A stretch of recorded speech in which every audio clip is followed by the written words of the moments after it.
اور بول کے کہنے لگا میرا باپ جریج نہیں، میرا تو وہ ہے جو بکریاں چرانے والا ہے، وہ میرا باپ۔ جب رب کریم نے توفیق دی تو بچہ بول پڑا۔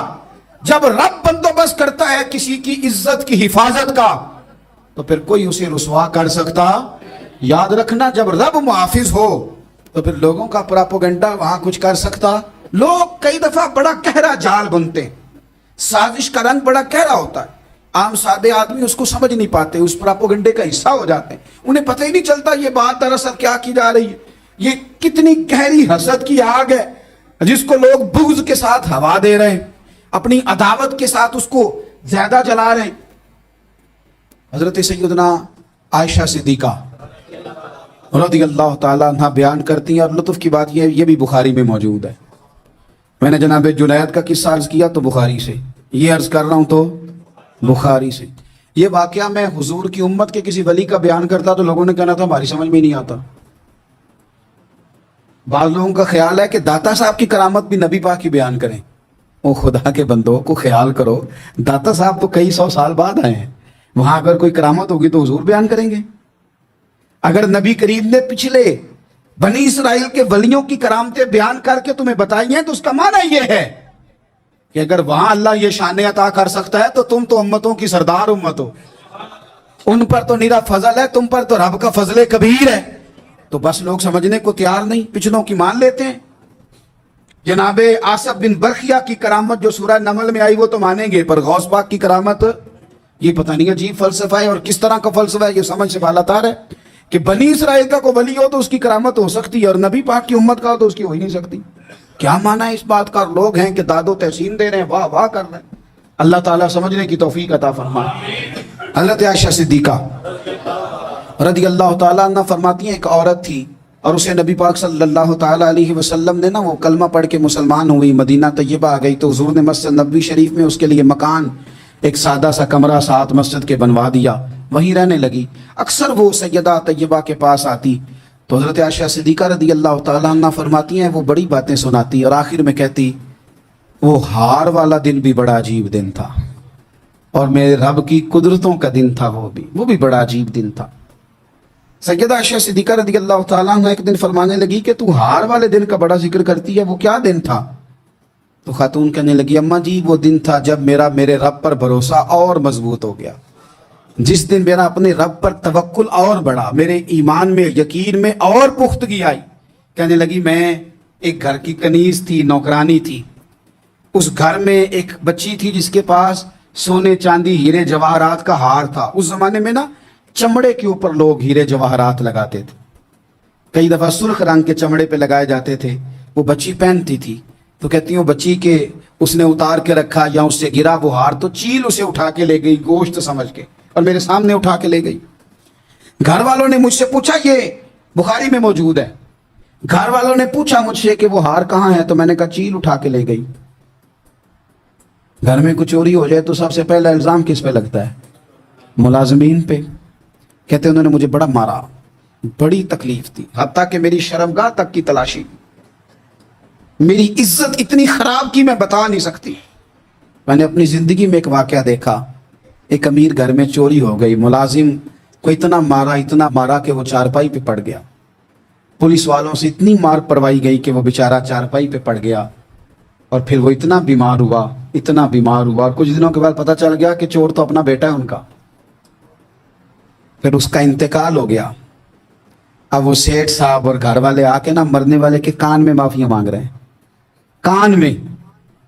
تو میں نے ان سے پھر کہا تھا کہ یہ تو اب چلا گیا ہے، تمہارا زور چلتا تھا نا تو تم نے قانون خریدا اور تم نے اسے جس نہ ہو سکا تم نے اسے مار پڑوائی، تمہارے پاس جو عدالتیں تھی تم نے وہاں کاروائی کی، اب ایک عدالت قیامت کے دن لگے گی۔ یہ کمزور تھا نا، کچھ کر نہیں سکا۔ میرے نبی پاک صلی اللہ علیہ وسلم نے فرمایا سن لو، اگر سینگ والی بکری نے بغیر سینگ والی بکری کو تکلیف دی ہوگی نا تو قیامت کے دن اسے بھی بدلہ دینا پڑے گا کہ تیرے پاس سینگ تھے اور تو نے اسے مارا تھا۔ وہ خاتون عرض کرتی ہے سیدہ عائشہ کی خدمت میں کہ مجھے بڑا مارا، مجھے تکلیف دی، میں کہہ رہی تھی کہ میرے سامنے چیل لے گئی ہے پر وہ نہیں مان رہے تھے، اماں جی انہوں نے مجھے بڑا مارا۔ حضرت عائشہ صدیقہ کہتی ہیں پھر کیا ہوا؟ کہنے لگی اماں جی جب کوئی میرا مددگار نہ رہا مجھے تکلیف دے رہے تھے، رسوا کر رہے تھے، تو میں نے اپنے رب سے مدد چاہی، میرے رب کی طرف میں نے توجہ کی، میں نے کہا مالک اب تو ہی میرا مددگار ہے۔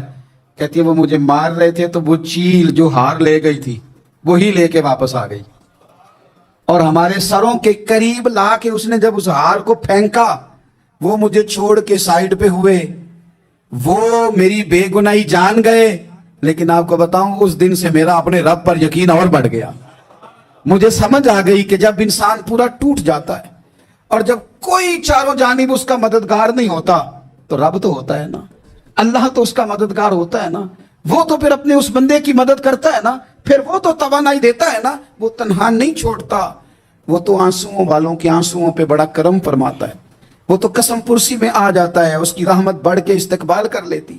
تو بھائی جب آپ پر اللہ کی حکمت کے تقاضے پورے ہونے لگیں اور زندگی میں کبھی کوئی ایسا وقت آئے کہ آپ محسوس کریں کہ تنہا رہ گئے ہیں اور کئی اپنے بھی مخالفین کی جماعت میں نظر آنے لگے ہیں، تو اس وقت پھر دل، روح، زبان اور ذہن کو یکجا کر کے سمجھ لینا کہ جب ساری دنیا ساتھ چھوڑ جاتی ہے تو رب کی رحمتیں اس وقت بھی ساتھ رہتی ہیں، اور اللہ کی مدد اس وقت بھی بندے پہ کرم نوازی کرتی ہے۔ ایک اور حدیث سنیں، لطف کی بات یہ ہے یہ بھی بخاری میں ہے، یہ بھی واقعہ بخاری میں ہے۔ اللہ اکبر۔ ایک شخص نے نا ایک بندے سے قرض مانگا، اس نے کہا مجھے قرضہ دو، وہ کہنے لگا کہ کتنا قرضہ؟ اس نے کہا 1000 دینار۔ دینار سونے کا ہوتا تھا، درہم چاندی کا ہوتا تھا، 1000 دینار چاہیے۔ اس نے کہا کوئی گواہ ہے تیرے پاس؟ غریب کا گواہ بھی کوئی نہیں بنتا، کبھی الجھ جائے نا کوئی بندہ تو کئی اپنے بھی کہہ دیتے ہیں کہ ہم اس کے قول فعل کے ذمہ دار نہیں ہیں۔ ایک غریب آدمی کو قرض کی ضرورت پڑ گئی، 1000 دینار چاہیے۔ میں کہہ چکا ہوں کہ درہم چاندی کا ہوتا تھا، دینار سونے کا، 1000 دینار لینا ہے۔ تو جس بندے سے اس نے کہا، اگرچہ وہ نیک بندہ تھا، اس نے کہا یار 1000 دینار دے دو، تو کہنے لگا کوئی گواہ ہے تیرے پاس؟ وہ کہنے لگا غریبوں کا گواہ کون ہوتا ہے؟ ہاں ایک گواہ ہے۔ کہا کون؟ کہا میرا رب، وہ تیرے اور میرے بیچ گواہ ہے۔ اس نے کہا کوئی کفیل، اگر تو پیسے نہ دے سکے تو وہ بعد میں دے دے، یا تجھے کچھ ہو جائے تو وہ دے دے۔ اس نے کہا کفیل بھی میرا اللہ ہی ہے، میرے پاس اگر ہے تو رب کریم کا نام ہے، اگر اعتماد کر سکتا ہے تو کر لے۔ بندہ نیک تھا، اس نے کہا رب کے نام پہ، رب کی کفالت پہ، اللہ کو گواہ بنا کے میں تیار ہوں تجھے 1000 دینے کو۔ اس نے 1000 دینار دے دیا، وقت واپسی کا طے ہو گیا، وہ چلا گیا پیسے لے کے۔ اس نے پوری محنت کی کہ میں نے وقت پہ پیسے لوٹانے، پوری محنت بھی کر لی، اللہ نے مدد بھی کر دی، پیسے بھی اس تاریخ کو اسے مل گئے۔ بعض لوگوں کا تو لوٹانے کا دل ہی نہیں نہ ہوتا۔ فرمایا حدیث پاک میں کہ تو لوٹانے کا ارادہ کر، رب تیری مدد بھی فرمائے گا۔ لیکن یہاں بہت سارے لوگ کہتے ہیں خیر ہے، ارادہ ہی نہیں، تو پھر جس طرح کا بندے کا گمان ہو رب بھی اسی طرح کا معاملہ فرماتا ہے۔ اس نے پیسے جمع بھی کر لیے اور واپس لینے کو تیار بھی ہو گیا، لیکن رستہ بحری جہاز کا تھا، کشتی کا تھا، دریا کے رستے واپس آنا تھا۔ اب وہ جب آ گیا دریا کے کنارے تو بڑی کوشش کی، پر وہاں اسے کوئی کشتی نہیں ملی۔ وقت پہ پیسے لوٹانے ہیں، سفر کرنا ہے، اب سواری میسر نہیں ہے۔ سوچ سوچ کے پریشان تھا کہ میں نے تو اللہ کے نام پہ لیے۔ اچانک دل میں ایک تجویز آئی، اس نے ایک لکڑی لی، لکڑی کو اندر سے کھولا، 1000 دینار اس میں بھرا، بخاری پڑھ رہا ہوں، اور ساتھ ایک خط بھی لکھا کہ یار میں پیسے پہنچانا چاہتا تھا پر مجھے کوئی چیز نہیں ملی دریا کے اس پار آنے، اللہ کے نام پر تیری طرف روانہ کر رہا ہوں۔ اور یہ کہہ کہ وہ لکڑی دریا میں رکھ دی، وہ لکڑی ڈوب گئی ہے، واپس آ گیا۔ وہ جس نے پیسے لینے تھے وہ عین مقررہ وقت پر دریا کنارے آیا۔ صبح سے سر شام تک اس نے انتظار کیا، دل ڈھلنے لگا تو دل میں خیال آ گیا کہ یار نہیں، اس نے دینے ہی نہیں، جھوٹا وعدہ کر گیا، پہنچا ہی نہیں وقت پہ۔ اب جب واپس لوٹنے لگا تو اچانک دریا میں ایک لکڑی تیرتی ہوئی دکھائی دی، کہنے لگا لے جاتا ہوں، شام کو روٹیاں پکانے کے کام آئے گی، ایندھن بنا کے جلا لوں گا، ہنڈیاں پک جائے گی۔ لکڑی اٹھا کے جلانے کے لیے گھر لایا، گمان تھا کہ وہ نہیں آیا وعدہ کر کے، اللہ کو کفیل اور وکیل بنا کے اور گواہ بنا کے پھر بھی نہیں آیا۔ لکڑی لے کے گھر گیا، بخاری ہے، اور جب اس کو چیرا نہ کہ میں اس کی آگ جلاؤں گا، کھولا تو اندر سے 1000 دینار بھی نکل آیا، خط بھی نکل آیا۔ اب ذرا سمجھنا، اس کے دل میں بات کس نے ڈالی کہ تو لکڑی میں پیسے ڈال دے؟ اللہ نے۔ اس بندے کو مقررہ وقت پہ کنارے بھیجا کس نے؟